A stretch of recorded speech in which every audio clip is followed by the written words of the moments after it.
আসসালামু আলাইকুম, শুভ সকাল। সত্য প্রকাশ আলোকিত সমাজের পক্ষ থেকে আমি নওশিন চলে এসেছি ২ নং পাকশিমুল ইউনিয়ন পরিষদ। এখানে আমার সামনে উপস্থিত আছেন আমাদের মাননীয় চেয়ারম্যান জনাব কাউসার হোসেন। আপনাকে অসংখ্য ধন্যবাদ জানাচ্ছি। কাউসার হোসেন, আমি আপনার কাছে জানতে চাচ্ছি যে আপনি ২ নং পাকশিমুল ইউনিয়ন পরিষদে কততম চেয়ারম্যান হিসেবে এখনও আছেন? স্বাধীনতার পর থেকে যদি হিসাব নিতে চান তাহলে তো বলবো প্রায় ৯ নম্বরে আছে। ৯ নম্বরে আছেন। ৯ নম্বরে। ২০২২ সালে আপনি নির্বাচিত হন চেয়ারম্যান হিসেবে। জি, জি। এর আগে আপনি কি মেম্বার হিসেবে ছিলেন? না, আমি কোনো সময় সরাসরি চেয়ারম্যান হিসেবে? সরাসরি চেয়ারম্যান। আপনার মার্কাটা কি ছিল? আনারস মার্কা ছিল। স্বতন্ত্র থেকে আপনি স্বতন্ত্র থেকে নির্বাচিত। আচ্ছা, ঠিক আছে। অসংখ্য ধন্যবাদ জানাচ্ছি আপনাকে। কাউসার সাহেব, আমি আপনার কাছে জানতে চাচ্ছি, এই যে আপনি জনসাধারণের কাজ করতে পারছেন, সেবা করতে পারছেন হিসাবে তাদের সেবক, জন্ম সনদ, মৃত্যু সনদ, এই যে বিভিন্ন ধরনের ভাতা, এই যে তাদের এই কাজগুলো আপনি করে দিতে পারছেন, সেই ক্ষেত্রে আপনার অনুভূতিটা কেমন লাগে একজন চেয়ারম্যান হিসেবে? যেহেতু নির্বাচন আমি করেছি চেয়ারম্যানের কিংবা মেম্বাররা যারা নির্বাচন করে থাকেন সদস্য সাধারণ, সবার উদ্দেশ্য থাকে জনসেবা। আমরা কিন্তু ভাষা এবং মানুষের সন্তুষ্টির জন্য জনসেবা কথাটা বলে থাকি। মূলত প্রয়োজন আমরা করতে পারি, করে যাচ্ছি, সেই জিনিসটা বিবেচ্য বিষয়। তো আমি চেষ্টা করি, আমি এক্সেপশন একজন ব্যক্তি, আমি চেষ্টা করি জনগণের কল্যাণে সময় দেওয়া এবং উপকার যেভাবে হবে সেভাবে আমি চেষ্টা করে যাচ্ছি এবং দিয়ে যাচ্ছি। সম্পর্কে যদি বলতে চাই, ওইটা সরকার খুব একটা সন্তুষ্ট হবেন আমার কথাতে, এটা মনে হয় না। যেমন জনগণের চাহিদাটা অনেক, সেই মোতাবেক আমরা সরকার থেকে সাহায্য পাচ্ছি না, তাই জনগণের সমস্ত অসুবিধাগুলো আমরা সঠিকভাবে মেটাতে পারছেন না, দিতে পারছি না। করবো আপনার মাধ্যমে, সংবাদপত্রের মাধ্যমে সেটা প্রকাশ করার জন্য যে প্রত্যেকটা ইউনিয়ন, যেহেতু বাংলাদেশ একটা মধ্যবিত্ত আয়ের দেশ, আগে ছিল নিম্ন, এখন মধ্যবিত্তে উত্তীর্ণ হয়েছে, অতএব চাহিদাটা কিছুটা কমতেছে। তবে আমি আপনার মাধ্যমে সেই অনুরোধ সরকারের কাছে করতে চাই, যেন সরকারের বিশেষ বিবেচনায় গ্রাম বাংলার উন্নয়নের ক্ষেত্রে ইউনিয়ন পরিষদের বরাদ্দটা যেন চাহিদা মোতাবেক আমরা পায়া থাকি এবং জনগণের কল্যাণে আমরা সেই টাকাগুলো ব্যয় করতে পারি।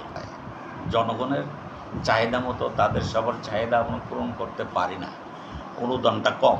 অনুদান বাড়ানোর জন্য আপনার মাধ্যমে আমি সরকারের কাছে নিবেদন রাখছি। বিবাহ বলতে আমি এ কথাটা আপনাকে শিওর বলতে চাই যে বাল্য বিবাহটা আমার এখানে খুব কম হচ্ছে।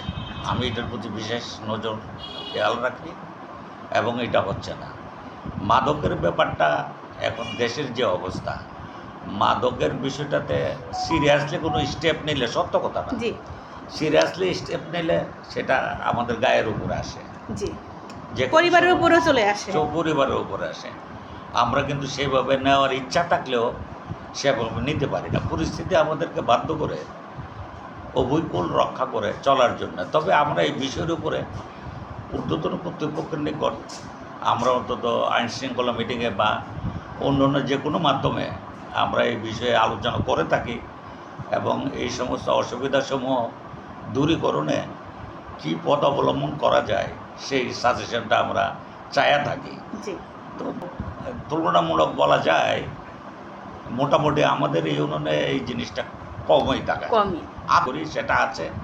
সম্পূর্ণভাবে নির্মূল করা কোনোভাবেই সম্ভব না।